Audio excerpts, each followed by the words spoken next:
সম্প্রতি নোয়াখালীতে ভয়াবহ ঘটনা ঘটছে। এটা ছাত্র শিবিরের উপরে আক্রমণ চালাইছে কে? ছাত্র দল বা যুব দল। কোথায় আক্রমণ চালাইছে? মসজিদের ভিতরে। মসজিদের ভিতরে রক্তাক্ত একটা অবস্থা, খুবই খুবই বিশ্রী বা খুবই সংবেদনশীল অবস্থা সৃষ্টি হয়েছে।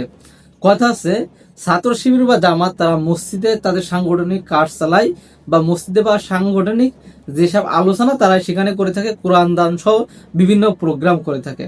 এখন যদি আপনার সমস্যায় এলাকাবাসীকে বলেন বা মসজিদ কমিটিকে বলেন যে এখানে এটা করা যাবে না, কিন্তু তাই বলে মসজিদের ভিতরে ঢুকে মারামারি করতে হবে, ভাঙচুর করতে হবে, এটা কোন ধরনের ভদ্রতা?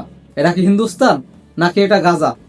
নাকি এখানে ইসরায়েলি বাহিনী সে বর্বরতা সৃষ্টি করছে?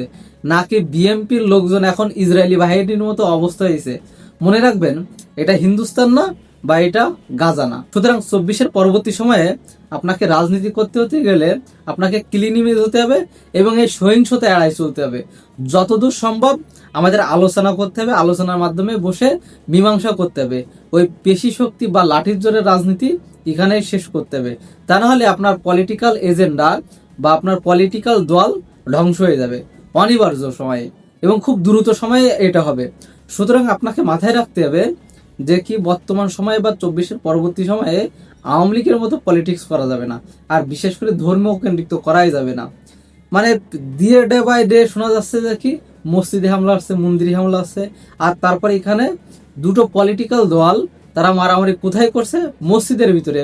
আরে ভাই, মসজিদের ভিতরে কি আপনাদের মারামারি করবেন? বাইরে করেন, কিন্তু মসজিদের ভিতরে মারামারি করে মসজিদের এই ক্ষতি করা বা ইসলামের ইমেজ নষ্ট করা, এই দায়িত্ব তো আপনাদের ছাত্র শিবিরকে দেওয়া হয় নাই, ছাত্র দলকে দেওয়া হয় নাই, যুব দলকে দেওয়া হয় নাই, এমনকি জামাতকেও বা বিএমপিকেও দেওয়া হয় নাই।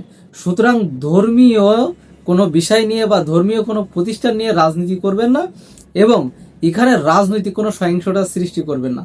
যা করবেন আলোচনার মধ্যেই আসবেন, কারণ মনে রাখবেন এটা বাংলাদেশ, এটা মুসলিমদের দেশ।